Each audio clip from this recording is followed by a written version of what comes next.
ꯃꯌꯥꯝꯕꯨ ꯑꯍꯥꯟꯕꯃꯛꯇꯗ ꯍꯦꯂꯤꯃꯩꯁꯅꯥꯝꯅ ꯇꯔꯥꯝꯅ ꯑꯣꯛꯆꯕꯒ ꯂꯣꯏꯅꯅ ꯈꯨꯔꯨꯝꯖꯔꯤ꯫ ꯃꯌꯥꯝꯗ ꯇꯥꯍꯟꯖꯔꯤꯕ ꯋꯥꯔꯤ ꯑꯁꯤꯒꯤ ꯃꯃꯤꯡ ꯇꯨꯔꯦꯜꯗ ꯇꯥꯎꯊꯔꯛꯄꯤ ꯂꯥꯏꯖꯂꯦꯝꯕꯤ꯫ ꯋꯥꯔꯤ ꯑꯁꯤꯕꯨ ꯏꯕꯤꯔꯛꯄꯅ ꯂꯤꯂꯤ ꯁꯂꯥꯝ꯫ ꯋꯥꯔꯤ ꯑꯁꯤ ꯃꯌꯥꯝ ꯄꯨꯟꯅ ꯇꯥꯃꯤꯟꯅꯔꯁꯤ꯫ ꯊꯥꯏꯅ ꯃꯇꯝ ꯑꯃꯗ ꯏꯁꯣꯔꯕꯨ ꯌꯥꯝꯅ ꯊꯥꯖꯅꯔꯤꯉꯩ ꯃꯇꯝ ꯑꯃꯗ ꯇꯨꯔꯦꯜꯗ ꯑꯇꯣꯞꯄ ꯂꯩꯕꯥꯛ ꯀꯌꯥꯒ ꯐꯥꯎꯅꯔꯒ ꯆꯦꯟꯕ ꯂꯩꯄꯥꯛ ꯑꯃꯈꯛ ꯂꯩꯔꯝꯃꯤ꯫ ꯇꯨꯔꯦꯜ ꯑꯁꯤꯒꯤ ꯃꯅꯥꯛꯇ ꯈꯨꯜ ꯀꯌꯥ ꯑꯃ ꯇꯥꯗꯨꯅ ꯅꯨꯡꯁꯤꯅꯅ ꯂꯩꯃꯤꯟꯅꯔꯝꯃꯤ꯫ ꯈꯨꯜ ꯑꯁꯤꯗ ꯃꯄꯨꯔꯣꯏꯕ ꯂꯩꯈꯤꯗ꯭ꯔꯕꯤ ꯊꯝꯕꯥꯜ ꯀꯧꯕꯤ ꯃꯕꯨꯛꯆꯦꯜ ꯆꯥꯎꯕꯤ ꯅꯨꯄꯤ ꯑꯃꯁꯨ ꯂꯩꯔꯝꯃꯤ꯫ ꯃꯍꯥꯛꯀꯤ ꯃꯆꯥꯅꯨꯄꯤ ꯑꯃꯒ ꯃꯆꯥꯅꯨꯄꯥ ꯑꯃꯒꯁꯨ ꯂꯩꯔꯝꯃꯤ꯫ ꯃꯆꯥꯅꯨꯄꯤ ꯑꯍꯜꯒꯤ ꯃꯃꯤꯡꯅ ꯂꯥꯏꯖꯂꯦꯝꯕꯤ ꯀꯧꯏ, ꯑꯗꯨꯒ ꯃꯆꯥꯅꯨꯄꯥ ꯑꯇꯣꯝꯕꯒꯤ ꯃꯃꯤꯡꯅ ꯆꯪꯈꯣꯟꯕ ꯀꯧꯏ꯫ ꯊꯝꯕꯥꯜ ꯃꯆꯥ ꯑꯅꯤꯒꯤ ꯋꯥꯈꯜꯗ ꯌꯥꯝꯅ ꯅꯨꯡꯉꯥꯏꯅ ꯍꯤꯡꯖꯔꯝꯃꯤ꯫ ꯃꯆꯥ ꯑꯅꯤꯕꯨ ꯃꯥꯅ ꯇꯨꯔꯦꯜꯗꯒꯤ ꯉꯥ ꯐꯥꯗꯨꯅ ꯑꯃꯗꯤ ꯏꯪꯈꯣꯜꯗ ꯊꯥꯖꯕ ꯃꯅꯥ ꯃꯁꯤꯡ ꯈꯔ ꯀꯩꯊꯦꯜꯗ ꯌꯣꯟꯗꯨꯅ ꯃꯆꯥ ꯑꯅꯤꯕꯨ ꯆꯥꯎꯅꯅꯕ ꯌꯣꯛꯂꯛꯈꯤꯕꯅꯤ꯫ ꯑꯗꯨꯕꯨ ꯍꯧꯖꯤꯛꯇꯤ ꯃꯆꯥ ꯑꯅꯤꯁꯨ ꯄꯥꯈꯪ ꯂꯩꯁꯥꯕꯤ ꯐꯥꯔꯛꯂꯦ꯫ ꯃꯆꯥ ꯑꯅꯤꯃꯛ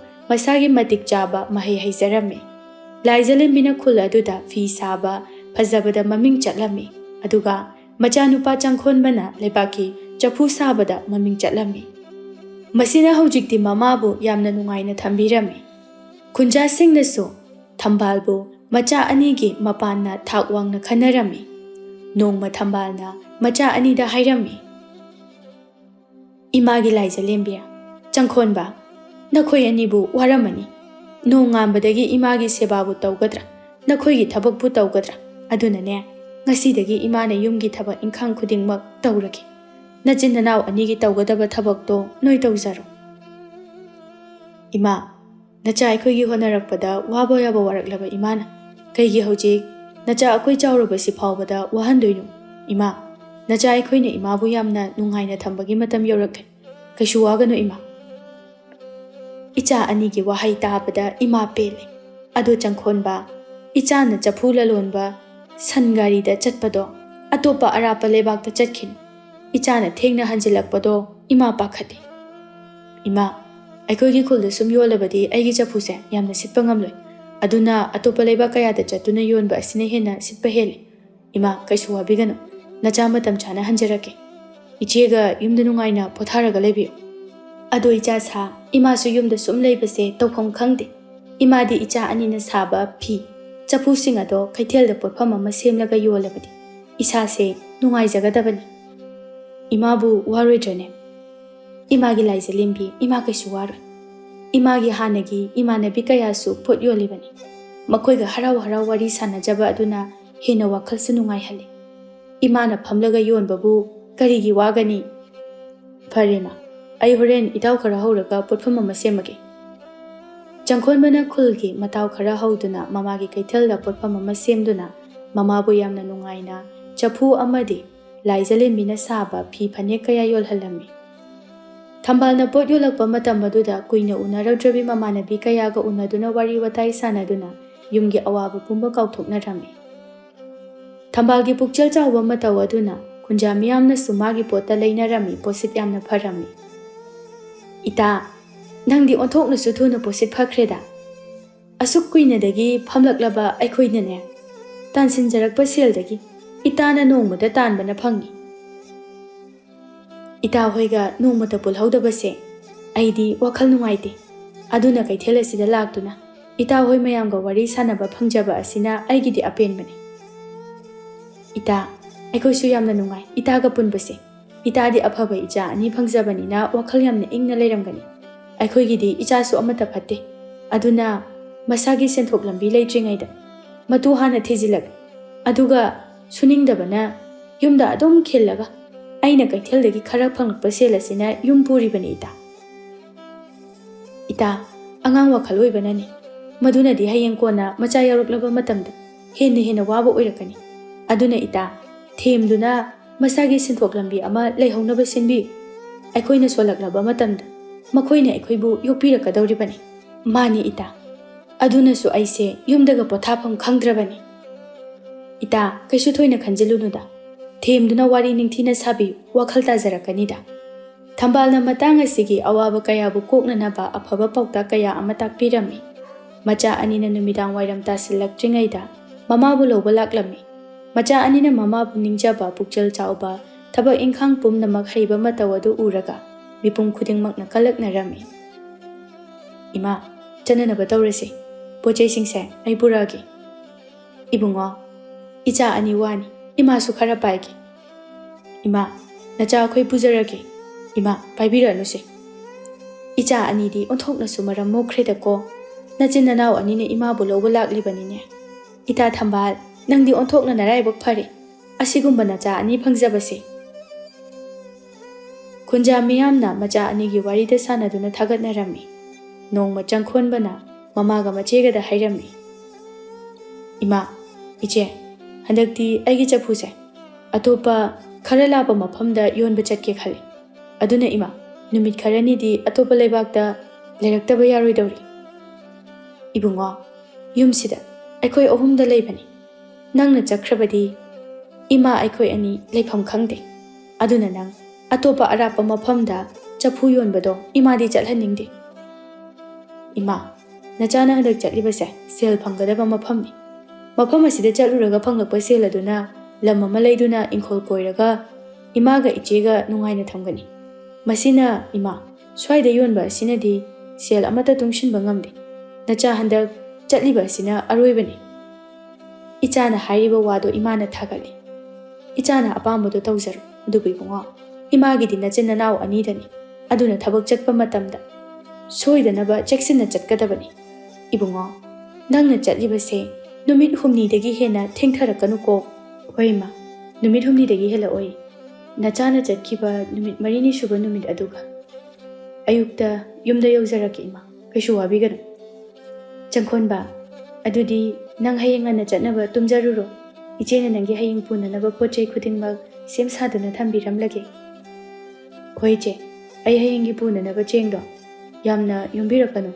Miruk anida onbiramu. Miruk ani khatang gai puduino. Nang aiga imaga gidi kaisu khanganu. Ichena phi sari sidi. Aina pumnamak tawgani. Nangi thabakto ningthijana chalu. Hoi che. Matangi nonganbaga changkhonba atopa leibakta chatuna magi chapusing asibu yoluni haiduna nganna tumlami. Matangi nongalakpa aduda khara watlingaida laijalembina mopabu thabak chatringaida chak chaba nangnanaba haiduna nganna hogatuna iru mai thajaraga laining thawaduda duk thawmai kattuna mopabusu soida ngamdanaba chatliba thabak adu mangol oinanaba nijarami. Mathal kaya langduna mopabu penanaba chajanaba silhammi. Changkhonbanasu machegi mathal singi manamadu tabada nganna hogalaktuna irujathokuna chak charaga chatnaba tawrami. Ibungo, laining thawdana bokning changna khurumu. Nangna chatliba thabak ase mai paktuna yumda tekta kaidana hanjarake haiduna. Hoima, changkhonbana laining thawsana mahida mabokning changna khurumduna mamada manam namhallaga macheda su khurum jarami. Mana macheda hanglai. Iche, aina halakpada ichegi kai lero haibage. Changkhonba, ichegi di kaisu lerakan. Nangda thuna lao. Iche, aidi ichegi phiga phaneka phajaba lerakani. Imagi su lerakani. Iche, ai numit marini shuba numit talakani. Ai yumda chak chadoini. Aigi cha hapamu ko. Hoi hoi. Ichena nangbu ngaiduna leiramgi. Asumna machena harauna wari saramlaga magi sangari aduda chapu kaya amapuduna chatkre. Laijalembi mopana magi mitmangda asuma lapthokiba asida mabukning aduda haifam khangdana nungaijaramde mamitagi mapita aduna kappaga yengduna lehawi. Imagi bema kapkanu tawhaide. Numit humnidanida naupana leirakadaba pukning sonthagan. Ima sune nanawna laktriba phawbudi kaithal thoroi. Ichana thanda leiba nungairaroi. Hoima, asumna mama macha wari sanaduna changki. Maupa leitrabada laijalembi yamna nungaijaramde. Maupana lakadaba numit adubu ngaiduna leijarami.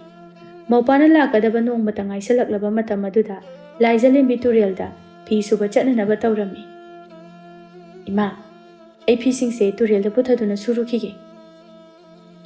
Imagi laijalembi konna suroda. Haujikti nongga churubagi laikhom yamna thoi. Turelgi mapana do yamna su nalamgani. Isingi iraisu yamna kanna cheli hai. Kona suru. Ima, aikoi changkhonbagi mapi marol singse hayeng laktringida loina sudoktuna thambige tawbani. Ngarang su nong chubani na suhaudri. Asidi nungsa khara saringai sida subi haurage tawbani. Chatluro. Turelgi mapanda yamna ne naksingani. Ising sokalaga oina su ko kuina leirakanu imagi bema. Hoima, laijalembi turelda phi suruni haiduna mamada hairamlaga thoraklami. Nongna leptana chukibana lambisu leikhom yamna thoklammi. Akangba khanduna yamna wana chatlammi. Turel mapangi nung marak aduda kumthaduna turelda fising asi chamlagi khanduna mapan nakna changsilammi. Matam aduda turel mapaldagi nungsing adudagi khongpham chahodaduna isingda tasillammi. Turelgi akanba ising sapu kaya lagduna laijalembibo asum chenduna purammi. Mana kanna lauduna kanbinaba haizarammi adubu manak aduda mi kanasu leitabana. Talak oibana kananasu tabiramde. Laijalembi isingi iraina kanna purakpa aduda yamna warammi. Asum lupthakibana haujikte makoksu ising manungda lupkhiduna makhut khakta makurami mana laubada manak nakpa adwaida angang nupa macha amana khanglakpadagi mayumlomda chenduna kappaga thambalda tambalaklammi. Isu nupa kaidore nangna kappaga aikhoida laklisibo. Abo nine laijalembido turengi isingna chenduna puhore. Ha kari haiba nane laijalembibo. Thambal wadu tabada masadu pakhatpana loirami khudak aduda khunja miyamda khanghanduna machanupibu thiba hauraklammi. Khunja nupa kaya changduna phana kuina thiraba phawbada phanglaktraduna khunja nupa singsu loina kakhatnaraklammi. Thambal machanupi thiba phangdraba asida machanupi turelgi isingna chenduna siramlagani khanduna kaptuna leirammi. Imagi laijalembi imabu kari oirisige haying nanaw nupa laklaga imana kari haigani. Thambal machanupi halakju phawba turel mapal asida laigani haiduna lengdana leirammi. Thambal machanupibu kauduna kaplammi.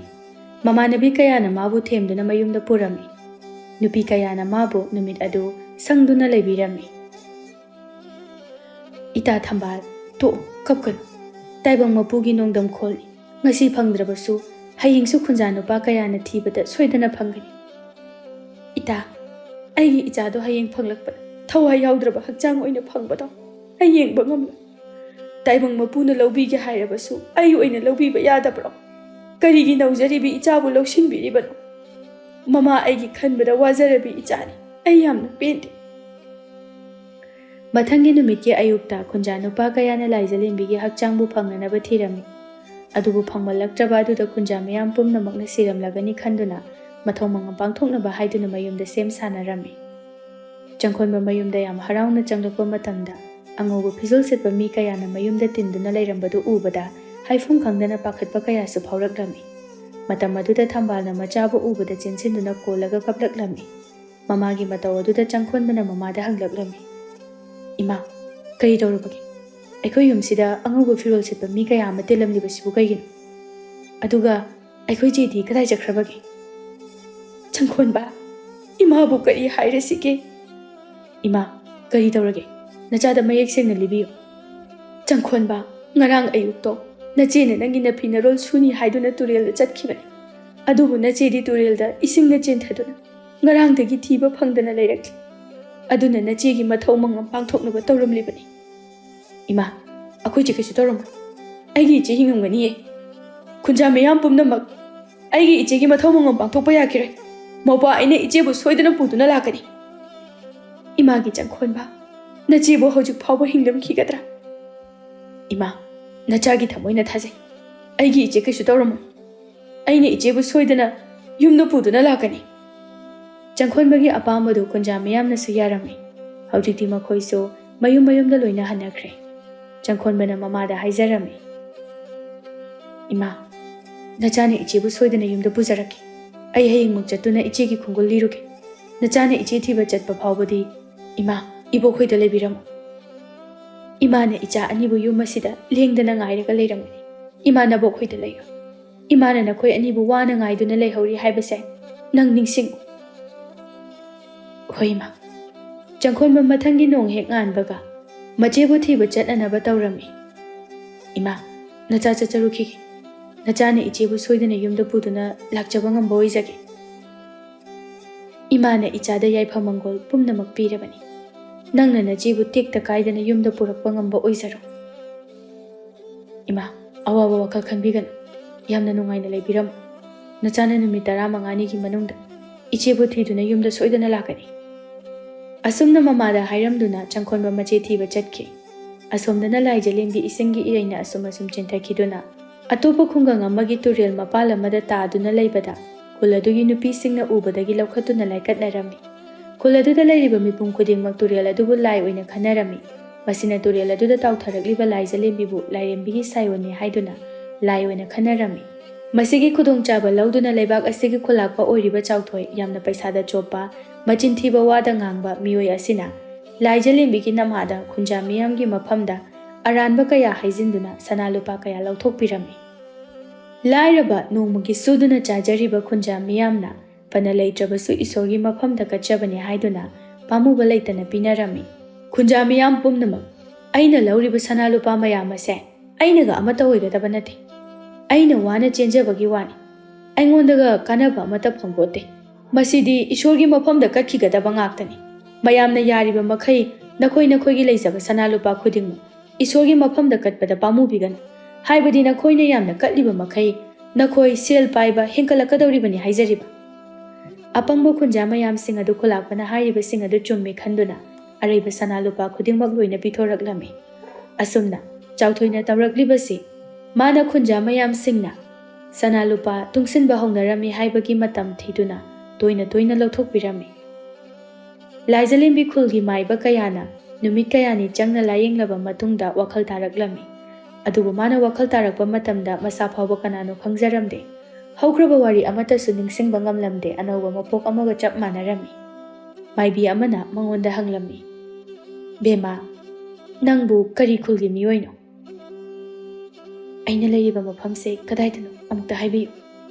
बेमा नंगना लैरिबसे अइखोइगी खुलदनी, नंगी नमिंगबु करी कौबगे? इमा अइगी Ming करी कौगे हाइबा अइ खंगदिये। मागी मतव अदुदा माइबीसिंग अदुना लाइरमलेंदगी मखोइगी खुलगी अवाबा कोकननबा ताइबंग मपुना थारकपनी खंजरमी। मागी ममिंगबु खुंजा मियामना lemma हाइना खंगनरमी।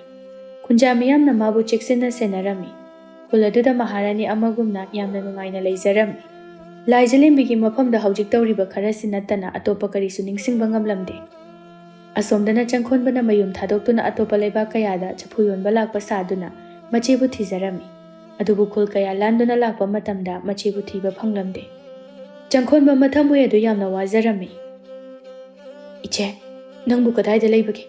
नौपागी थमोय असिना ngasi फाव इचेबु हिंगरमगनी थाजे। नोंगमदि इचिल इनाउ थेंगनखिनि, नौपाबु ngaibirम। चंखोनबु उमंग कयादा यारेक्तुना माना पुजरकपा चेंग खरदुना थोंगलगा चादुना खुल खुदिंगदा कोइना चत्तुना मचेगी खुंगुल लिजरमी। असोमदना लाइजलेम्बी माना वखल तारकपदा लैरमलिबा खुंजासिंगना माबु महारानी अमगुमना तौबा असिदा मा असि खुल असिगी महारानीनि हाइदुना लैथोकलमी। लाइजलेम्बीना खुंजा मियामबु यामना लुना तौबिरमी। हाना लाइजलेम्बीना खुल असिदा लाक्ट्रिङै ममांगदा चही कयादगी खुल असि महे मरोंग अमत्ता Panba ngamdana tin tongduna manglami। मसिना खुंजा मयाम पुंबा यामना वानरमी। अदुबु हौजिक लाइजलेम्बी लाकपदा अवाबा पुंबा कोकलमी। मसिनासु खुंजा मियामगी थमोइदा हेन्ना लाइजलेम्बीबु ईश्वरनी हाइना खनरमी। मतांग असिदा चाउथोइना सेल कया अमा लौथोकलमी। माना तौरिबा मयाम असि लाइजलेम्बीदी अमत्ता खंगजरमदे। नोंमा खुंजा मियाम कया लाक्तुना लाइजलेम्बीदा हाइरमी, मजाइबेमा हयिंगदगी खुलगी लाई हराउबा हौरगनी। लाई हराउबा असिदा महारानीना याउबिनबा हाइना हाइबा लाक्चबनी। होय होय अइ सोइदना लाकनी। खुंजा नुपीसिंगना हयिंग लाइजलेम्बीना सेटननबा फजरबा फिजोल कया तुदुना पुबिरमी। खुंजा नुपा कयाना हयिंगी नोंमतंग हराउबा असिगी सेम सानरमी। लैसाबी कयाना उमंगदगी उहै लैना चिंबा कया हेकननबा मतासिंग हौनदुना चटनरमी। मथंगी नुमिता खुंजा मियाम यामना हराउना कैथेलदा मफी मरोल कया लैबा चटनरमी। नुमित अदुदा चंखोनबा खुल अदुगी कैथेलदा यौरकलमी। खुंजा मियामगी यामना हराउबा मतव अदु उबदा चंखोनबना खंजरमी। खुल असिबु ngasi kariga leibajana? कैथेल असिदा मी मयाम अमा तिल्लिसु मरम अमदि लैरमपदाइ। हैला लोनबी हनुबी असिदा ओइना हेक्ता हंगुरके। चंखोनबना हनुबी अदुगी मनाक्ता चंगसिंदुना हंगलमी, अबो ngasiसिबु खुल असिगी करी थौरंगा पांथोकदबा लैबगे? इसु नुपा ngasiसे अइखोइगी खुलगी चही खुदिंगी पांथोकदबा खुलगी लाई हराउबा नुमितनि। अदुनने कैथेल असिदा मी मयाम अमा तिल्लिबसे अदो नंगबु अतोपा खुलदगी लाक्प्रो? होयबो अइ अतापा खुंगंग अमदगी अइगी इचे थीबा लाक्पनि। नचे थीबा लाक्लिबा ꯅꯆꯦꯗꯤ ꯍꯧꯖꯤꯛ ꯐꯥꯎꯕ ꯊꯤꯕ ꯐꯪꯗ꯭ꯔꯤꯕꯔꯥ? ꯑꯕꯣ, ꯑꯩꯅ ꯈꯨꯜ ꯀꯌꯥ ꯆꯠꯇꯨꯅ ꯊꯤꯕ ꯌꯥꯕ ꯊꯤꯔꯨꯔꯤ, ꯑꯗꯨꯕꯨ ꯐꯪꯕ ꯀꯧꯕ ꯂꯩꯇꯦ꯫ ꯏꯁꯨ ꯅꯨꯄꯥ, ꯅꯪ ꯀꯔꯤꯁꯨ ꯈꯟꯒꯅꯨ꯫ ꯑꯩꯈꯣꯏꯒꯤ ꯈꯨꯜ ꯑꯁꯤꯒꯤ ꯃꯆꯥ ꯏꯕꯦꯝꯃ ꯑꯣꯏꯔꯤꯕ ꯅꯨꯄꯤ ꯑꯁꯦ ꯂꯥꯏꯒꯨꯝꯕꯅꯤ꯫ ꯃꯥꯅ ꯑꯩꯈꯣꯏ ꯈꯨꯜꯗ ꯂꯥꯛꯄꯗꯒꯤ ꯑꯩꯈꯣꯏꯒꯤ ꯑꯋꯥꯕ ꯄꯨꯝꯅꯃꯛ ꯀꯣꯛꯂꯤꯕꯅꯤ꯫ ꯑꯗꯨꯅ ꯅꯪꯒꯤ ꯅꯆꯦꯕꯨ ꯋꯥꯔꯤ ꯁꯥꯗꯨꯅ ꯑꯃꯨꯛꯇꯪ ꯌꯦꯡꯍꯟꯁꯤ꯫ ꯑꯕꯣ, ꯑꯩꯒꯨꯝꯕ ꯂꯥꯏꯔꯕ ꯅꯨꯄꯥ ꯑꯃꯒ ꯃꯆꯥ ꯏꯕꯦꯝꯃꯒ ꯀꯔꯝꯅ ꯎꯅꯕ ꯌꯥꯒꯅꯤ? ꯍꯩ, ꯅꯪ ꯑꯗꯨꯒꯤꯗꯤ ꯀꯩꯝꯇ ꯋꯥꯒꯅꯨ꯫ ꯑꯩꯈꯣꯏꯒꯤ ꯃꯆꯥ ꯏꯕꯦꯝꯃ ꯑꯣꯏꯔꯤꯕ ꯑꯁꯤꯗꯤ ꯃꯕꯨꯛꯆꯦꯜꯒ ꯌꯥꯝꯅ ꯆꯝꯈ꯭ꯔꯕꯖꯥꯠꯅꯤ꯫ ꯃꯉꯣꯟꯗ ꯆꯥꯎꯊꯣꯛꯄ ꯑꯃꯠꯇ ꯌꯥꯎꯗꯦ꯫ ꯏꯆꯝ ꯆꯝꯕ ꯈꯨꯟꯖꯥ ꯃꯤꯌꯥꯝꯒ ꯍꯔꯥꯎ ꯍꯔꯥꯎꯅ ꯄꯨꯟꯖꯕ ꯄꯥꯝꯃꯤ꯫ ꯌꯥꯝꯅ ꯐꯕꯤ ꯅꯨꯄꯤꯅꯤ꯫ ꯑꯗꯨꯅ ꯍꯣꯔꯦꯟ ꯂꯥꯏ ꯍꯔꯥꯎꯕꯗ ꯃꯆꯥ ꯏꯕꯦꯝꯃ ꯁꯣꯏꯗꯅ ꯂꯥꯛꯀꯅꯤ꯫ ꯃꯗꯨꯗ ꯑꯕꯣꯛꯀ ꯆꯠꯇꯨꯅꯅꯦ ꯍꯥꯏꯅꯔꯨꯔꯁꯤ꯫ ꯑꯁꯨꯝꯅ ꯍꯅꯨꯕꯤ ꯑꯗꯨꯅ ꯆꯪꯈꯣꯟꯕꯒꯤ ꯑꯋꯥꯕꯗꯨ ꯎꯔꯗꯨꯅ ꯃꯇꯦꯡ ꯄꯥꯡꯕꯤꯔꯒꯦ ꯈꯟꯗꯨꯅ ꯍꯥꯏꯕꯤꯔꯝꯃꯤ꯫ ꯆꯪꯈꯣꯟꯕ ꯍꯅꯨꯕꯤ ꯑꯗꯨꯅ ꯍꯥꯏꯕꯗꯨ ꯌꯥꯝꯅ ꯊꯥꯖꯔꯝꯃꯤ꯫ 마ꯁꯨ ꯅꯨꯃꯤꯗꯥꯡ ꯇꯥꯕ ꯉꯥꯏꯗꯨꯅ ꯂꯩꯔꯝꯃꯤ꯫ ꯅꯨꯃꯤꯗꯥꯡꯒꯤ ꯃꯇꯝ ꯌꯧꯁꯤꯜꯂꯛꯂꯕꯗ ꯈꯨꯜꯒꯤ ꯂꯩꯁꯥꯕꯤ ꯀꯌꯥꯅ ꯐꯖꯔꯕ ꯐꯤꯖꯦꯠ ꯂꯩꯇꯦꯡ ꯀꯌꯥ ꯁꯦꯠꯇꯨꯅ ꯂꯥꯏꯕꯨꯡꯗ ꯖꯒꯣꯏ ꯈꯨꯊꯦꯛ ꯀꯌꯥ ꯇꯝꯂꯝꯃꯤ꯫ ꯆꯪꯈꯣꯟꯕꯁꯨ ꯍꯅꯨꯕꯤ ꯑꯗꯨꯒꯤ ꯃꯇꯨꯡ ꯏꯟꯅꯗꯨꯅ ꯂꯥꯛꯂꯝꯃꯤ꯫ ꯍꯧꯖꯤꯛꯇꯤ ꯂꯥꯏꯒꯤ ꯀꯣꯅꯨꯡ ꯑꯗꯨ ꯌꯧꯔꯛꯂꯝꯃꯤ꯫ ꯏꯁꯨ ꯅꯨꯄꯥ, ꯌꯦꯡꯉꯨ, ꯑꯥꯗ ꯎꯔꯤꯕ ꯅꯨꯄꯤ ꯑꯁꯦ ꯑꯩꯈꯣꯏ ꯈꯨꯜꯒꯤ ꯃꯆꯥ ꯏꯕꯦꯝꯃ ꯑꯣꯏꯔꯤꯕꯗꯨꯅꯤ꯫ ꯆꯪꯈꯣꯟꯕꯅ ꯌꯦꯡꯂꯨꯕ ꯃꯇꯝꯗ ꯍꯅꯨꯕꯤꯗꯨꯅ ꯍꯥꯏꯔꯤꯕ ꯅꯨꯄꯤ ꯑꯗꯨ ꯃꯥꯒꯤ ꯃꯆꯦ ꯂꯥꯏꯖꯂꯦꯝꯕꯤ ꯑꯣꯏꯔꯝꯕꯗꯨꯗ ꯌꯥꯝꯅ ꯍꯔꯥꯎꯅ ꯃꯆꯦꯒꯤ ꯃꯅꯥꯛꯇ ꯆꯦꯟꯁꯤꯜꯂꯛꯂꯝꯃꯤ꯫ ꯑꯗꯨꯕꯨ ꯃꯥꯅ ꯆꯦꯟꯁꯤꯜꯂꯛꯄꯗꯨ ꯃꯅꯥꯏ ꯀꯌꯥꯅ ꯐꯥꯗꯨꯅ ꯆꯪꯕ ꯌꯥꯔꯣꯏ ꯍꯥꯏꯅ ꯊꯤꯡꯂꯝꯃꯤ꯫ ꯏꯇꯥꯎꯁꯥ, ꯑꯩꯕꯨ ꯑꯃꯨꯛꯇ ꯊꯥꯗꯣꯛꯄꯤꯌꯨ꯫ ꯑꯩ ꯃꯆꯥ ꯏꯕꯦꯝꯃꯒ ꯑꯝꯇ ꯎꯅꯖꯔꯨꯈꯤꯒꯦ꯫ ꯑꯦ ꯅꯨꯄꯥ, ꯅꯪꯒꯤ ꯀꯔꯤ ꯅꯇꯤꯛ ꯂꯩꯗꯅ ꯃꯆꯥ ꯏꯕꯦꯝꯃ ꯎꯅꯒꯦ ꯍꯥꯏꯔꯤꯕꯅꯣ? ꯅꯪ ꯌꯥꯝ ꯊꯨꯅ ꯆꯠꯍꯧꯔꯣ꯫ ꯃꯐꯝ ꯑꯁꯤ ꯊꯥꯗꯣꯛꯇꯨꯅ ꯆꯠꯈ꯭ꯔꯣ꯫ ꯅꯠꯇ꯭ꯔꯕꯗꯤ ꯅꯪ ꯅꯊ꯭ꯋꯥꯏ ꯃꯥꯡꯒꯅꯤ꯫ ꯃꯈꯣꯏꯅ ꯃꯔꯩ ꯇꯧꯅꯕ ꯑꯗꯨꯗ ꯂꯥꯏꯖꯂꯦꯝꯕꯤꯅ ꯎꯔꯗꯨꯅ ꯍꯥꯏꯔꯛꯏ꯫ ꯏꯅꯥꯏꯁꯥ, ꯀꯔꯤꯒꯤꯅꯣ ꯅꯈꯣꯏꯅ ꯅꯨꯄꯥ ꯃꯆꯥ ꯑꯗꯨꯕꯨ ꯐꯥꯗꯨꯅ ꯊꯝꯂꯤꯕꯗꯤ? ꯃꯆꯥ ꯏꯕꯦꯝꯃ, ꯃꯁꯤꯒꯤ ꯅꯨꯄꯥ ꯃꯆꯥꯁꯦ ꯂꯝ ꯌꯥꯝꯅ ꯍꯦꯜꯂꯤ꯫ ꯃꯥꯅ ꯃꯆꯥ ꯏꯕꯦꯝꯃꯒ ꯎꯅꯒꯦ ꯍꯥꯏꯗꯨꯅ ꯅꯝ ꯍꯥꯗꯨꯅ ꯆꯪꯒꯦ ꯇꯧꯕꯒꯤ ꯐꯥꯕꯅꯤ꯫ ꯅꯨꯄꯥꯗꯣ ꯊꯥꯗꯣꯛ꯫ ꯀꯔꯤꯅꯣ ꯃꯥꯅ ꯑꯩꯉꯣꯟꯗ ꯍꯪꯅꯤꯡꯂꯤꯕꯗꯣ?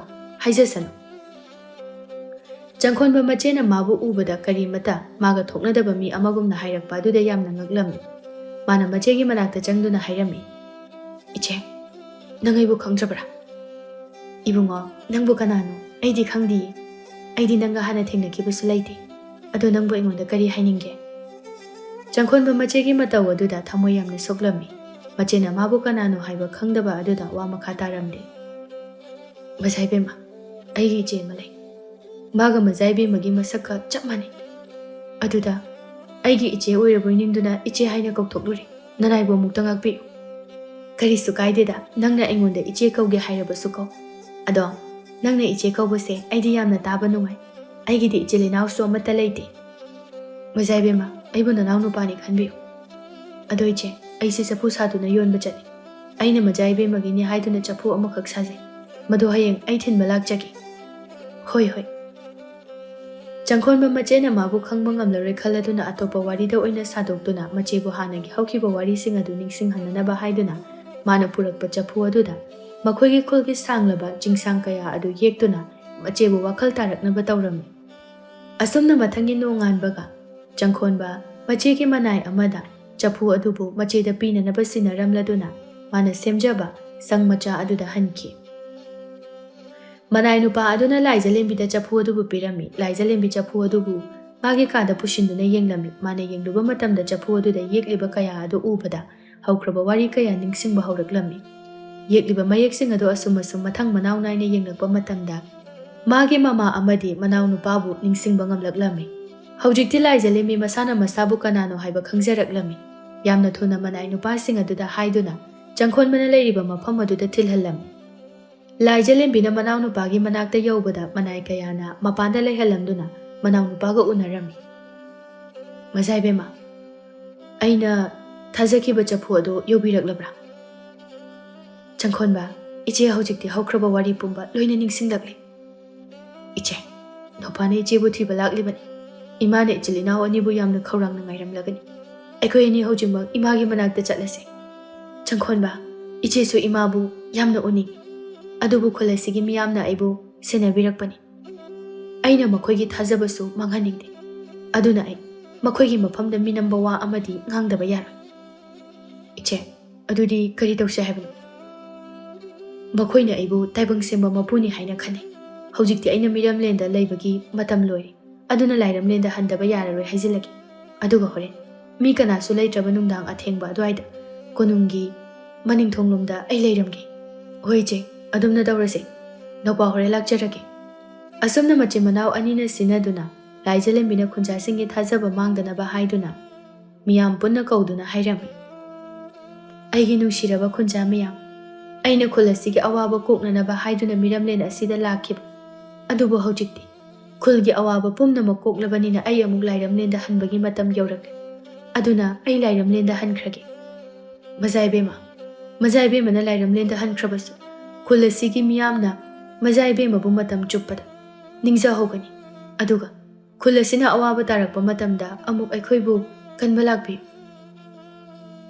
ꯈꯨꯜ ꯑꯁꯤꯅ ꯑꯋꯥꯕ ꯇꯥꯔꯛꯄ ꯃꯇꯝꯗ ꯑꯩ ꯁꯣꯏꯗꯅ ꯑꯃꯨꯛ ꯂꯥꯛꯀꯅꯤ꯫ ꯈꯨꯟꯖꯥ ꯃꯌꯥꯝ ꯄꯨꯝꯕ ꯂꯥꯏꯖꯂꯦꯝꯕꯤ ꯆꯠꯂꯅꯤ ꯇꯥꯕꯗ ꯌꯥꯝꯅ ꯅꯨꯡꯉꯥꯏꯖꯔꯝꯗꯦ꯫ ꯑꯁꯨꯝꯅ ꯂꯥꯏꯖꯂꯦꯝꯕꯤꯅ ꯁꯤꯟꯗꯨꯅ ꯅꯨꯃꯤꯗꯥꯡꯒꯤ ꯃꯇꯝ ꯃꯤ ꯀꯅꯥꯒꯤ ꯈꯣꯟꯖꯦꯜ ꯇꯥꯗ꯭ꯔꯕ ꯃꯇꯝ ꯑꯗꯨꯗ ꯀꯣꯅꯨꯡꯒꯤ ꯃꯅꯤꯡꯊꯣꯡꯗ ꯊꯣꯛꯇꯨꯅ ꯃꯅꯥꯎꯅꯨꯄꯥꯒ ꯃꯌꯨꯝꯗ ꯆꯠꯈꯤꯔꯝꯃꯤ꯫ ꯃꯆꯤꯜ ꯃꯅꯥꯎ ꯑꯅꯤꯅ ꯃꯃꯥꯕꯨ ꯌꯥꯝꯅ ꯎꯅꯤꯡꯕꯅ ꯉꯥꯏꯍꯥꯛ ꯐꯥꯎꯕ ꯄꯟꯊꯕ ꯇꯧꯗꯕ ꯃꯈꯩ ꯂꯥꯛꯄꯗ ꯅꯨꯃꯤꯗꯥꯡꯒꯤ ꯃꯇꯝꯗ ꯃꯌꯨꯝꯗ ꯌꯧꯔꯛꯂꯝꯃꯤ꯫ ꯃꯃꯥꯅ ꯃꯆꯥ ꯑꯅꯤ ꯂꯥꯛꯀꯅꯤ ꯍꯥꯏꯗꯨꯅ ꯊꯣꯡ ꯍꯥꯡꯗꯨꯅ ꯊꯝꯂꯒ ꯃꯆꯥꯅꯨꯄꯤꯅ ꯁꯥꯕ ꯂꯣꯏꯁꯤꯜꯂꯝꯗꯕ ꯐꯤ ꯑꯗꯨ ꯁꯥꯗꯨꯅ ꯂꯩꯔꯝꯃꯤ꯫ ꯂꯥꯏꯖꯂꯦꯝꯕꯤ ꯃꯃꯥꯕꯨ ꯀꯧꯗꯨꯅ ꯆꯦꯟꯁꯤꯜꯂꯛꯂꯝꯃꯤ꯫ ꯊꯝꯕꯥꯜ ꯃꯆꯥꯕꯨ ꯎꯕꯗ ꯌꯥꯝꯅ ꯍꯔꯥꯎꯕꯅ ꯂꯣꯏꯔꯝꯃꯤ꯫ ꯏꯃꯥꯒꯤ ꯂꯥꯏꯖꯂꯦꯝꯕꯤ, ꯏꯆꯥꯕꯨ ꯑꯃꯨꯛ ꯍꯟꯅ ꯎꯕ ꯐꯪꯂꯔꯣꯏꯗ꯭ꯔꯥ ꯈꯟꯕꯗ ꯏꯃꯥꯗꯤ ꯌꯥꯝꯅ ꯋꯥꯔꯨꯏ꯫ ꯏꯃꯥ ꯌꯥꯝꯅ ꯍꯔꯥꯎꯔꯤ꯫ ꯏꯆꯥꯕꯨ ꯎꯕꯗ ꯏꯃꯥꯒꯤ ꯆꯪꯈꯣꯟꯕ, ꯂꯥꯎ, ꯅꯆꯤꯟ ꯅꯅꯥꯎ ꯑꯅꯤꯕꯨ ꯏꯃꯥꯅ ꯌꯥꯝꯅ ꯋꯥꯅ ꯉꯥꯏꯖꯕꯒꯤ ꯃꯍꯩ ꯉꯁꯤꯗꯤ ꯐꯪꯖꯔꯦ꯫ ꯇꯥꯏꯕꯪ ꯃꯄꯨꯅ ꯏꯆꯥ ꯑꯅꯤꯕꯨ ꯇꯦꯛꯇ ꯀꯥꯏꯗꯅ ꯌꯨꯝꯗ ꯌꯧꯍꯟꯕꯤꯔꯔꯦ꯫ ꯏꯃꯥ, ꯅꯆꯥ ꯑꯩꯈꯣꯏ ꯂꯥꯛꯏ꯫ ꯏꯃꯥꯕꯨ ꯉꯁꯤꯗꯒꯤ ꯑꯃꯨꯛ ꯍꯟꯅ ꯋꯥꯍꯜꯂꯔꯣꯏ꯫ ꯏꯃꯥ, ꯉꯁꯤꯗꯒꯤ ꯅꯆꯥ ꯑꯩꯈꯣꯏꯅ ꯏꯃꯥꯕꯨ ꯋꯥꯍꯜꯂꯔꯣꯏ꯫ ꯅꯆꯥꯅ ꯆꯐꯨ ꯌꯣꯟꯗꯨꯅ ꯇꯨꯡꯁꯤꯟꯖꯔꯛꯄ ꯁꯦꯜ ꯑꯗꯣ ꯍꯧꯖꯤꯛꯇꯤ ꯌꯥꯝꯅ ꯌꯥꯝꯃꯤ꯫ ꯑꯗꯨꯅ ꯂꯝ ꯑꯆꯧꯕ ꯑꯃꯒ ꯌꯨꯝꯖꯥꯎ ꯑꯃꯒ ꯂꯩꯗꯨꯅ ꯏꯆꯦꯒ ꯏꯃꯥꯒ ꯅꯨꯡꯉꯥꯏꯅ ꯊꯝꯂꯒꯅꯤ꯫ ꯆꯪꯈꯣꯟꯕꯅ ꯃꯆꯦꯒ ꯃꯃꯥꯒ ꯅꯨꯡꯉꯥꯏꯅ ꯊꯝꯅꯅꯕ ꯍꯥꯏꯗꯨꯅ ꯆꯐꯨ ꯌꯣꯟꯗꯨꯅ ꯇꯨꯡꯁꯤꯟꯖꯔꯛꯄ ꯁꯦꯜ ꯑꯗꯣ ꯆꯥꯎꯔꯕ ꯂꯝ ꯑꯃ ꯌꯨꯝꯖꯥꯎ ꯑꯃꯒ ꯂꯩꯖꯗꯨꯅ ꯌꯨꯝꯖꯥꯎ ꯑꯗꯨꯗ ꯃꯃꯥ ꯃꯆꯥ ꯃꯈꯣꯏ ꯑꯍꯨꯝ ꯌꯥꯝꯅ ꯅꯨꯡꯉꯥꯏꯅ ꯂꯩꯖꯔꯝꯃꯤ꯫ ꯑꯍꯥꯟꯕꯗ ꯏꯪꯈꯣꯜ ꯑꯗꯨꯗ ꯃꯃꯥ ꯃꯆꯥ ꯃꯈꯣꯏ ꯑꯍꯨꯝꯈꯛꯅ ꯃꯍꯩ ꯃꯔꯣꯡ ꯀꯌా ꯑꯃ ꯊꯥꯗꯨꯅ ꯁꯦꯜꯀꯌా ꯑꯃ ꯇꯥꯟꯕ ꯉꯝꯖꯔꯝꯃꯤ꯫ ꯃꯁꯤꯒꯤ ꯃꯇꯨꯡꯗꯒꯤꯗꯤ ꯈꯨꯜꯒꯤ ꯊꯕꯛ ꯁꯨꯕ ꯐꯪꯖꯗꯕ ꯃꯤ ꯀꯌా ꯀꯧꯗꯨꯅ ꯃꯈꯣꯏꯒꯤ ꯏꯪꯈꯣꯜꯗ ꯊꯕꯛ ꯁꯨꯍꯟꯗꯨꯅ ꯁꯦꯜ ꯄꯤꯕꯤꯔꯝꯃꯤ꯫ ꯍꯧꯖꯤꯛꯇꯤ ꯈꯨꯜ ꯑꯁꯤ ꯋꯥꯠꯇ ꯄꯥꯗꯕ ꯈꯨꯡꯒꯪ ꯑꯃ ꯑꯣꯏꯔꯛꯂꯝꯃꯤ꯫ ꯅꯣꯡꯃ ꯆꯪꯈꯣꯟꯕꯅ ꯃꯃꯥꯒ ꯃꯆꯦꯒꯗ ꯍꯥꯏꯔꯝꯃꯤ꯫ ꯏꯃꯥ, ꯑꯩꯈꯣꯏ ꯁ꯭ꯋꯥꯏꯗꯗꯤ ꯊꯥꯅꯅꯕ ꯃꯔꯨ ꯑꯐꯕ ꯑꯃꯠꯇ ꯂꯩꯇ꯭ꯔꯦ꯫ ꯑꯗꯨꯅ ꯑꯩ ꯑꯇꯣꯞꯄ ꯈꯨꯜꯗ ꯆꯠꯇꯨꯅ ꯊꯥꯅꯅꯕ ꯃꯔꯨ ꯃꯔꯥꯡ ꯈꯔ ꯂꯧꯔꯨꯒꯦ ꯍꯥꯏꯅ ꯈꯜꯂꯤ꯫ ꯑꯗꯨꯕꯨ ꯀꯔꯝꯕ ꯈꯨꯜ ꯑꯗꯨꯗꯅ ꯍꯦꯟꯅ ꯃꯔꯨ ꯃꯔꯥꯡ ꯑꯐꯕ ꯐꯪꯕꯒꯦ ꯍꯥꯏꯕꯗꯣ ꯅꯪꯕꯨ ꯈꯪꯂꯕ꯭ꯔꯣ? ꯆꯪꯈꯣꯟꯕ, ꯏꯆꯦꯅ ꯂꯩꯔꯝꯕ ꯈꯨꯜ ꯑꯗꯣ ꯃꯍꯩ ꯃꯔꯣꯡ ꯊꯥꯕꯒꯤ ꯃꯔꯨ ꯑꯐꯕ ꯌꯥꯝꯅ ꯐꯪꯕ ꯃꯐꯝ ꯑꯗꯨꯗ ꯑꯣꯏꯅ ꯆꯠꯇꯨꯅ ꯂꯧꯔꯣ꯫ ꯍꯣꯏ ꯏꯆꯦ, ꯑꯗꯨꯅ ꯐꯔꯅꯤ꯫ ꯑꯩ ꯍꯧꯖꯤꯛ ꯑꯌꯨꯛ ꯑꯣꯏꯔꯤꯉꯩꯁꯤꯗ ꯆꯠꯇꯨꯅ ꯂꯧꯔꯨꯔꯒꯦ꯫ ꯍꯣꯔꯦꯟ ꯅꯪꯂꯒꯅ ꯌꯨꯝꯗ ꯍꯜꯂꯛꯑꯒꯦ꯫ ꯊꯦꯡꯒꯗꯕ ꯑꯣꯏꯔꯒꯅ ꯈꯨꯜ ꯑꯗꯨꯗ ꯅꯣꯡꯃ ꯌꯥꯔꯦꯛꯑꯒ ꯍꯜꯂꯛꯑꯒꯦ꯫ ꯍꯣꯏ ꯍꯣꯏ꯫ ꯃꯆꯦꯅ ꯍꯥꯏꯕꯒꯤ ꯃꯇꯨꯡ ꯏꯟꯅ ꯆꯪꯈꯣꯟꯕ ꯁꯒꯣꯜ ꯒꯥꯔꯤ ꯑꯃ ꯊꯧꯗꯨꯅ ꯃꯆꯦꯅ ꯂꯩꯔꯝꯕ ꯈꯨꯜ ꯑꯗꯨꯗ ꯆꯠꯂꯝꯃꯤ꯫ ꯃꯥꯅ ꯈꯨꯜ ꯑꯗꯨ ꯌꯧꯕ ꯃꯇꯝꯗ ꯈꯨꯟꯖꯥꯁꯤꯡ ꯑꯗꯨ ꯌꯥꯝꯅ ꯋꯥꯅ ꯂꯩꯕ ꯊꯦꯡꯅꯔꯝꯃꯤ꯫ ꯃꯇꯧ ꯑꯗꯨ ꯎꯕꯗ ꯃꯥꯅ ꯍꯥꯟꯅ ꯈꯪꯅꯈꯤꯕ ꯍꯩ ꯂꯂꯣꯟꯕꯤ ꯍꯅꯨꯕꯤꯗꯨꯒꯤ ꯄꯣꯠꯐꯝꯗ ꯂꯥꯛꯇꯨꯅ ꯍꯪꯖꯔꯝꯃꯤ꯫ ꯑꯕꯣ, ꯅꯁꯨꯕꯨ ꯈꯪꯕꯤꯔꯤꯕ꯭ꯔꯥ? ꯅꯪꯕꯨ ꯅꯆꯦ ꯊꯤꯕ ꯂꯥꯛꯑꯝꯕꯗꯣ ꯅꯠꯇ꯭ꯔꯣ? ꯃꯥꯅꯦ ꯑꯕꯣ꯫ ꯑꯗꯣ ꯑꯕꯣ ꯍꯣꯏꯒꯤ ꯈꯨꯜ ꯑꯁꯤꯕꯨ ꯀꯔꯤ ꯇꯧꯔꯕꯒꯦ? ꯍꯥꯟꯅꯒ ꯏꯃꯥꯟ ꯃꯥꯟꯅꯗ꯭ꯔꯤꯕꯁꯤꯕꯨ ꯀꯔꯤꯒꯤꯅꯣ? ꯏꯁꯨ ꯅꯨꯄꯥ, ꯀꯔꯤꯕꯨ ꯍꯥꯏꯒꯗꯕꯅꯣ ꯈꯪꯗꯦ꯫ ꯑꯩꯈꯣꯏꯒꯤ ꯈꯨꯜ ꯑꯁꯤꯗ ꯃꯖꯥꯏꯕꯦꯝꯃꯗꯣ ꯆꯠꯈꯤꯕ ꯊꯥ ꯈꯔ ꯂꯩꯔꯒ ꯈꯨꯜ ꯑꯁꯤ ꯏꯀꯪ ꯊꯣꯛꯇꯨꯅ ꯆꯥꯅ ꯊꯛꯅꯅꯕ ꯐꯪꯗꯕꯗꯒꯤ ꯑꯋꯥꯕ ꯃꯥꯌꯣꯛꯅꯩ꯫ ꯑꯩꯈꯣꯏꯒꯤ ꯑꯋꯥꯕꯁꯤ ꯀꯣꯛꯅꯅꯕ ꯍꯥꯏꯗꯨꯅ ꯈꯨꯜꯂꯥꯛꯄꯅꯤ꯫ ꯃꯖꯥꯏꯕꯦꯝꯃꯗꯨꯕꯨ ꯑꯃꯨꯛ ꯍꯟꯅ ꯂꯥꯛꯅꯅꯕ ꯂꯥꯏ ꯈꯨꯔꯨꯝꯕꯗ ꯁꯅꯥ ꯂꯨꯄꯥ ꯀꯠꯂꯨ ꯍꯥꯏꯗꯨꯅ ꯄ꯭ꯔꯖꯥ ꯃꯤꯌꯥꯝꯗꯒꯤ ꯈꯣꯝꯀꯠꯈꯤꯕ ꯃꯁꯤꯡ ꯌꯥꯝꯃꯤ꯫ ꯃꯁꯤꯅ ꯑꯩꯈꯣꯏ ꯑꯁꯦ ꯑꯇꯣꯞꯄ ꯂꯩꯕꯥꯛꯇꯒꯤ ꯆꯥꯅꯅꯕ ꯂꯩꯅꯅꯕꯁꯨ ꯄꯩꯁꯥ ꯑꯃꯠꯇ ꯂꯩꯇ꯭ꯔꯦ꯫ ꯃꯁꯤꯅ ꯑꯩꯈꯣꯏ ꯌꯥꯝꯅ ꯋꯥꯕ ꯍꯥꯏꯕꯗꯨ ꯑꯣꯏꯔꯦ꯫ ꯑꯕꯣ, ꯀꯩꯁꯨ ꯋꯥꯕꯤꯒꯅꯨ꯫ ꯅꯁꯨꯅ ꯈꯨꯜ ꯑꯁꯤꯒꯤ ꯑꯉꯝꯕ ꯃꯇꯦꯡ ꯄꯥꯡꯖꯒꯦ꯫ ꯑꯗꯨꯗꯤ ꯑꯩ ꯑꯃꯨꯛ ꯆꯠꯆꯔꯨꯈꯤꯒꯦ꯫ ꯆꯠꯂꯣ ꯏꯁꯨ ꯅꯨꯄꯥ꯫ ꯆꯪꯈꯣꯟꯕ ꯃꯥꯒꯤ ꯊꯥꯅꯅꯕ ꯃꯔꯨ ꯃꯔꯥꯡꯒ ꯑꯃꯠꯇ ꯂꯧꯅꯤ ꯈꯪꯗꯕ ꯃꯈꯩ ꯌꯥꯝꯅ ꯊꯨꯅ ꯃꯌꯨꯝꯗ ꯍꯜꯂꯛꯇꯨꯅ ꯃꯆꯦꯗ ꯋꯥꯔꯤ ꯄꯨꯝꯕ ꯂꯤꯗꯨꯅ ꯈꯪꯍꯜꯂꯝꯃꯤ꯫ ꯂꯥꯏꯖꯂꯦꯝꯕꯤ ꯋꯥꯔꯤꯗꯨ ꯇꯥꯕꯗ ꯃꯅꯥꯎꯅꯨꯄꯥꯗ ꯍꯥꯏꯔꯛꯂꯝꯃꯤ꯫ ꯆꯪꯈꯣꯟꯕ, ꯑꯗꯨꯗꯤ ꯑꯩ ꯍꯧꯖꯤꯛꯃꯛ ꯈꯨꯜ ꯑꯗꯨꯗ ꯆꯠꯇꯕ ꯌꯥꯔꯣꯏ꯫ ꯆꯝꯖꯔꯕ ꯈꯨꯟꯖꯥ ꯑꯗꯨꯗꯒꯤ ꯈꯨꯜꯂꯥꯛꯄꯅ ꯁꯦꯜ ꯂꯧꯊꯣꯛꯇꯨꯅ ꯂꯩꯔꯕꯗꯤ ꯈꯨꯟꯖꯥꯁꯤꯡꯗꯣ ꯑꯋꯥꯕ ꯇꯥꯔꯒꯅꯤ꯫ ꯑꯗꯨꯅ ꯑꯩ ꯍꯧꯖꯤꯛꯃꯛ ꯆꯠꯇꯨꯅ ꯊꯤꯡꯍꯧꯗꯕ ꯌꯥꯗꯦ꯫ ꯐꯔꯦ ꯏꯆꯦ, ꯑꯗꯨꯗꯤ ꯅꯧꯄꯥꯒ ꯍꯧꯖꯤꯛꯃꯛ ꯆꯠꯇꯨꯅ ꯀꯔꯥꯝ ꯆꯥꯎꯕ ꯈꯨꯂꯥꯛꯄꯗꯣ ꯄꯔꯥ ꯇꯝꯕꯤꯔꯨꯔꯁꯤ꯫ ꯃꯆꯤꯜ ꯃꯅꯥꯎ ꯑꯅꯤꯅ ꯊꯣꯛꯈꯤꯕ ꯋꯥꯔꯤ ꯄꯨꯝꯕꯗꯨ ꯃꯃꯥꯗ ꯈꯪꯍꯜꯂꯤ꯫ ꯃꯃꯥꯅꯁꯨ ꯈꯨꯟꯖꯥꯁꯤꯡ ꯑꯗꯨꯒꯤ ꯃꯇꯦꯡ ꯄꯥꯡꯕꯤꯅꯕ ꯍꯥꯏꯔꯛꯂꯝꯃꯤ꯫ ꯊꯤꯟꯊꯗꯅ ꯃꯆꯤꯟ ꯃꯧꯄꯥ ꯑꯅꯤꯅ ꯁꯒꯣꯜ ꯇꯣꯡꯗꯨꯅ ꯈꯨꯜ ꯑꯗꯨ ꯇꯝꯅ ꯆꯠꯂꯝꯃꯤ꯫ ꯃꯈꯣꯏ ꯑꯅꯤꯅ ꯌꯥꯝꯅ ꯁꯥꯡꯅ ꯁꯒꯣꯜ ꯊꯧꯗꯨꯅ ꯂꯥꯛꯄ ꯑꯁꯤꯗ ꯅꯨꯃꯤꯗꯥꯡ ꯋꯥꯏꯔꯝꯒꯤ ꯃꯇꯝ ꯌꯧꯔꯛꯂꯝꯃꯤ꯫ ꯈꯨꯟꯖꯥ ꯃꯌꯥꯝꯅ ꯂꯥꯏꯖꯂꯦꯝꯕꯤ ꯎꯕꯗ ꯌꯥꯝꯅ ꯍꯔꯥꯎꯅ ꯆꯦꯟꯁꯤꯟꯅꯔꯛꯂꯝꯃꯤ꯫ ꯃꯇꯝ ꯑꯗꯨꯗ ꯂꯥꯏꯖꯂꯦꯝꯕꯤꯅ ꯍꯥꯏꯔꯛꯏ, ꯈꯨꯟꯖꯥ ꯃꯌꯥꯝꯒꯤ ꯃꯐꯝꯗ ꯑꯩꯅ ꯍꯥꯏꯔꯝꯕꯒꯤ ꯃꯇꯨꯡ ꯏꯟꯅ ꯈꯨꯜ ꯑꯁꯤꯗ ꯑꯋꯥꯕ ꯇꯥꯔꯛꯄ ꯈꯨꯗꯤꯡꯃꯛ ꯑꯩꯅ ꯀꯣꯛꯍꯟꯖꯒꯅꯤ꯫ ꯑꯗꯨꯒ ꯑꯩꯅ ꯉꯁꯤ ꯐꯥꯎꯕꯗ ꯈꯨꯟꯖꯥ ꯃꯌꯥꯝꯗꯒꯤ ꯁꯅꯥ ꯂꯨꯄꯥ ꯑꯃꯠꯇ ꯑꯩꯉꯣꯟꯗ ꯀꯜꯂꯛꯎ ꯍꯥꯏꯈꯤꯕ ꯂꯩꯇꯦ꯫ ꯑꯗꯨꯕꯨ ꯑꯩꯒꯤ ꯅꯃꯥꯗ ꯁꯅꯥ ꯂꯨꯄꯥ ꯂꯧꯗꯨꯅ ꯃꯤꯌꯥꯝꯕꯨ ꯋꯥꯍꯜꯂꯤꯕ ꯃꯤꯁꯛ ꯑꯗꯣ ꯈꯨꯟꯖꯥꯁꯤꯡꯅ ꯀꯅꯥꯅꯣ ꯍꯥꯏꯕ ꯍꯧꯖꯤꯛꯇꯤ ꯈꯪꯂꯝꯂꯒꯅꯤ꯫ ꯃꯖꯥꯏꯕꯦꯝꯃ, ꯈꯨꯜ ꯑꯁꯤꯒꯤ ꯈꯨꯂꯥꯛꯄ ꯆꯥꯎꯊꯣꯏꯅ ꯑꯩꯈꯣꯏꯗ ꯃꯖꯥꯏꯕꯦꯝꯃꯒꯤ ꯅꯃꯥꯗ ꯌꯥꯝꯈ꯭ꯔꯕ ꯁꯅꯥ ꯂꯨꯄꯥ ꯀꯌꯥ ꯑꯃ ꯂꯧꯍꯟꯕꯤꯈ꯭ꯔꯦ꯫ ꯑꯩꯈꯣꯏꯅꯗꯤ ꯃꯥꯁꯦ ꯌꯥꯝꯅ ꯐꯅ ꯈꯟꯖꯔꯨꯕꯅꯤ, ꯑꯗꯨꯕꯨ ꯍꯧꯖꯤꯛꯇꯤ ꯄꯨꯝꯅꯃꯛ ꯈꯪꯖꯔꯦ꯫ ꯑꯗꯨꯅ ꯈꯨꯟꯖꯥ ꯃꯌꯥꯝ, ꯍꯧꯖꯤꯛꯃꯛ ꯆꯥꯎꯊꯣꯏꯕꯨ ꯍꯥꯠꯄꯤꯒꯗꯕꯅꯤ꯫ ꯈꯨꯟꯖꯥ ꯃꯌꯥꯝꯒꯤ ꯋꯥ ꯑꯗꯨ ꯂꯥꯏꯖꯂꯦꯝꯕꯤ ꯑꯃꯗꯤ ꯆꯪꯈꯣꯟꯕꯅꯁꯨ ꯌꯥꯅꯤꯡꯂꯝꯃꯤ꯫ ꯑꯁꯨꯛ ꯀꯨꯏꯔꯕ ꯃꯇꯝ ꯑꯁꯤꯗ ꯅꯣꯡꯃꯒꯤ ꯁꯨꯔꯒ ꯆꯥꯖꯕ ꯁꯤꯟꯃꯤꯁꯤꯡ ꯑꯗꯨꯗꯒꯤ ꯌꯥꯝꯈ꯭ꯔꯕ ꯁꯅꯥ ꯂꯨꯄꯥ ꯀꯌꯥ ꯑꯃꯕꯨ ꯑꯄꯪꯕ ꯁꯤꯗꯨꯅ ꯂꯧꯊꯣꯛꯄ, ꯍꯨꯔꯥꯟꯕ ꯃꯍꯥꯛꯇꯤ ꯈꯨꯜ ꯑꯁꯤꯗ ꯊꯝꯅꯤꯡꯂꯝꯗꯦ꯫ ꯆꯥꯎꯊꯣꯏ ꯃꯌꯨꯝꯗ ꯋꯥꯈꯜ ꯅꯨꯡꯉꯥꯏꯅ ꯂꯩꯔꯤꯉꯩꯗ ꯈꯨꯟꯖꯥ ꯃꯌꯥꯝ ಲಾಕ್ತುꯅ ꯃꯥꯅ ꯇꯧꯔꯨꯕ ꯊꯕꯛꯁꯤꯡ ꯑꯗꯨ ꯂꯣꯏꯅ ꯍꯥꯏꯗꯣꯔꯛꯄ ꯑꯗꯨꯗ ꯆꯦꯟꯐꯝ ꯂꯩꯇ꯭ꯔꯗꯨꯅ ꯂꯥꯏꯖꯂꯦꯝꯕꯤꯗ ꯍꯥꯏꯖꯔꯛꯏ, ꯃꯖꯥꯏꯕꯦꯝꯃ ꯑꯃꯗꯤ ꯈꯨꯟꯖꯥ ꯃꯌꯥꯝ ꯄꯨꯝꯅꯃꯛ ꯑꯩꯕꯨ ꯑꯃꯨꯛꯇ ꯉꯥꯛꯄꯤꯌꯨ꯫ ꯃꯇꯨꯡ ꯃꯅꯥꯎ ꯑꯃꯨꯛ ꯍꯟꯅ ꯃꯤꯅꯝꯕ ꯋꯥ ꯉꯥꯡꯗꯨꯅ ꯈꯨꯟꯖꯥ ꯃꯌꯥꯝꯒꯤ ꯁꯅꯥ ꯂꯨꯄꯥ ꯑꯃꯨꯛ ꯍꯟꯅ ꯂꯧꯖꯔꯔꯣꯏ꯫ ꯅꯪꯒꯤ ꯑꯗꯨꯒꯨꯝꯕ ꯋꯥꯍꯩ ꯑꯗꯨꯅ ꯑꯩꯈꯣꯏꯗꯒꯤ ꯅꯪꯅ ꯂꯧꯈꯤꯕ ꯁꯅꯥ ꯂꯨꯄꯥ ꯃꯌꯥꯝ ꯑꯗꯣ ꯑꯃꯨꯛ ꯍꯟꯖꯤꯟꯕ ꯉꯝꯒꯗ꯭ꯔꯥ? ꯃꯤꯌꯥꯝ ꯄꯨꯝꯅꯃꯛ ꯍꯧꯖꯤꯛꯇꯤ ꯃꯥꯕꯨ ꯃꯐꯝ ꯑꯁꯤꯗ ꯃꯊ꯭ꯋꯥꯏ ꯂꯧꯕꯅ ꯐꯒꯅꯤ꯫ ꯃꯁꯤ ꯍꯥꯏꯗꯨꯅ ꯃꯤꯌꯥꯝꯅ ꯆꯥꯎꯊꯣꯏꯕꯨ ꯍꯥꯠꯅꯅꯕ ꯇꯧꯔꯛꯂꯝꯃꯤ꯫ ꯃꯇꯝ ꯑꯗꯨꯗ ꯂꯥꯏꯖꯂꯦꯝꯕꯤꯅ ꯍꯥꯏꯔꯛꯂꯝꯃꯤ, ꯃꯤꯌꯥꯝ ꯄꯨꯝꯅꯃꯛ ꯑꯃꯨꯛꯇ ꯇꯞꯊꯕꯤꯈꯣ꯫ ꯐꯅ ꯃꯔꯥ ꯂꯩꯔꯕꯁꯨ ꯃꯤꯑꯣꯏꯕ ꯑꯃ ꯑꯣꯏꯅ ꯍꯦꯛꯇ ꯍꯥꯠꯄ ꯍꯥꯏꯕꯗꯣ ꯐꯠꯇꯦ꯫ ꯑꯩꯈꯣꯏꯅ ꯍꯧꯖꯤꯛ ꯆꯥꯎꯊꯣꯏꯕꯨ ꯍꯥꯠꯂꯕꯁꯨ ꯑꯩꯈꯣꯏꯒꯤ ꯃꯥꯡꯈ꯭ꯔꯕ ꯁꯅꯥ ꯂꯨꯄꯥꯁꯤꯡ ꯑꯗꯣ ꯍꯟꯖꯤꯜꯂꯛꯑꯣꯏ꯫ ꯑꯗꯨꯅ ꯃꯔꯥꯜ ꯑꯃ ꯄꯣꯠ ꯐꯥꯔꯕ ꯃꯥꯗꯤ ꯗꯟꯗꯤ ꯑꯣꯏꯅ ꯈꯨꯜ ꯑꯁꯤꯗꯒꯤ ꯇꯥꯟꯊꯣꯛꯈ꯭ꯔꯁꯤ꯫ ꯃꯖꯥꯏꯕꯦꯝꯃꯒꯤ ꯑꯄꯥꯝꯕꯗꯣ ꯈꯨꯟꯖꯥ ꯑꯩꯈꯣꯏꯁꯨ ꯌꯥꯖꯔꯦ꯫ ꯑꯁꯨꯝꯅ ꯋꯥꯔꯦꯞ ꯇꯥꯟꯅꯗꯨꯅ ꯆꯥꯎꯊꯣꯏ ꯈꯨꯜ ꯑꯁꯤꯗꯒꯤ ꯇꯥꯟꯊꯣꯛꯇꯨꯅ ꯆꯠꯍꯟꯈ꯭ꯔꯦ꯫ ꯆꯥꯎꯊꯣꯏ ꯍꯦꯛ ꯆꯠꯈꯤꯕꯒ ꯃꯇꯝ ꯀꯨꯏꯅꯗꯒꯤ ꯆꯨꯈꯤꯗ꯭ꯔꯕ ꯅꯣꯡ ꯑꯗꯨ ꯉꯁꯤꯗꯤ ꯌꯥꯝꯅ ꯊꯥꯖꯗꯅ ꯆꯨꯔꯛꯂꯝꯃꯤ꯫ ꯃꯇꯧ ꯑꯁꯤꯗ ꯋꯥꯖꯔꯝꯕ ꯈꯨꯟꯖꯥꯒꯤ ꯑꯋꯥꯕ ꯄꯨꯝꯅꯃꯛ ꯀꯣꯛꯆꯔꯦ꯫ ꯑꯁꯨꯝꯅ ꯂꯥꯏꯖꯂꯦꯝꯕꯤ ꯍꯦꯛ ꯂꯥꯛꯄꯒ ꯃꯈꯣꯏꯒꯤ ꯑꯋꯥꯕ ꯀꯣꯛꯄ ꯑꯁꯤꯅ ꯂꯥꯏꯖꯂꯦꯝꯕꯤꯕꯨ ꯃꯈꯣꯏꯒꯤ ꯏꯁꯣꯔꯅꯤ ꯈꯟꯖꯗꯨꯅ ꯈꯨꯜ ꯑꯁꯤꯕꯨ ꯊꯥꯗꯣꯛꯇꯨꯅ ꯆꯠꯄꯤꯈ꯭ꯔꯅꯨ ꯍꯥꯏꯗꯨꯅ ꯃꯈꯣꯡ ꯄꯥꯏꯗꯨꯅ ꯈꯨꯔꯨꯝꯖꯔꯝꯃꯤ꯫ ꯍꯧꯖꯤꯛꯇꯤ ꯂꯥꯏꯖꯂꯦꯝꯕꯤ ꯈꯨꯟꯖꯥ ꯃꯌꯥꯝꯒꯤ ꯃꯇꯧ ꯑꯗꯨꯗ ꯃꯥꯒꯤ ꯑꯁꯦꯡꯕ ꯄꯨꯝꯅꯃꯛ ꯂꯤꯊꯣꯛꯇꯨꯅ ꯈꯪꯍꯜꯂꯝꯃꯤ꯫ ꯃꯥꯒꯤ ꯋꯥꯔꯤ ꯇꯥꯔꯕ ꯃꯇꯨꯡꯗꯁꯨ ꯈꯨꯟꯖꯥ ꯃꯌꯥꯝꯅ ꯃꯥꯗꯤ ꯃꯈꯣꯏꯒꯤ ꯏꯁꯣꯔꯅꯤ ꯈꯟꯗꯨꯅ ꯂꯩꯕꯥꯛ ꯑꯁꯤꯒꯤ ꯃꯍꯥꯔꯥꯅꯤ ꯑꯣꯏꯅ ꯂꯩꯕꯤꯌꯨ ꯍꯥꯏꯅ ꯍꯥꯏꯖꯔꯝꯃꯤ꯫ ꯐꯔꯦ ꯃꯌꯥꯝ ꯄꯨꯝꯅꯃꯛ, ꯑꯩꯕꯨ ꯑꯁꯤ ꯌꯧꯅ ꯅꯨꯡꯁꯤꯕꯤꯔꯕꯅꯤꯅ ꯑꯩ ꯈꯨꯜ ꯑꯁꯤꯒꯤ ꯃꯍꯥꯔꯥꯅꯤ ꯑꯃ ꯑꯣꯏꯅ ꯄꯨꯟꯁꯤ ꯆꯨꯞꯄ ꯂꯩꯕꯥꯛ ꯃꯤꯌꯥꯝꯒꯤ ꯐꯅꯅꯕ ꯍꯣꯠꯅꯖꯔꯒꯦ꯫ ꯅꯨꯃꯤꯠ ꯑꯁꯤꯗꯒꯤ ꯂꯥꯏꯖꯂꯦꯝꯕꯤꯅ ꯂꯩꯕꯥꯛ ꯑꯁꯤꯒꯤ ꯃꯍꯥꯔꯥꯅꯤ ꯑꯣꯏꯗꯨꯅ ꯃꯅꯥꯎꯅꯨꯄꯥ ꯑꯃꯗꯤ ꯃꯃꯥꯁꯨ ꯀꯣꯅꯨꯡꯗ ꯂꯩꯗꯨꯅ ꯄ꯭ꯔꯖꯥ ꯃꯤꯌꯥꯝꯒ ꯌꯥꯝꯅ ꯅꯨꯡꯁꯤ ꯆꯥꯟꯅꯅ ꯏꯪꯅ ꯆꯤꯛꯅ ꯄꯥꯟꯕ ꯂꯩꯕꯥꯛ ꯑꯃ ꯑꯣꯏꯗꯨꯅ ꯂꯩꯈꯤ꯫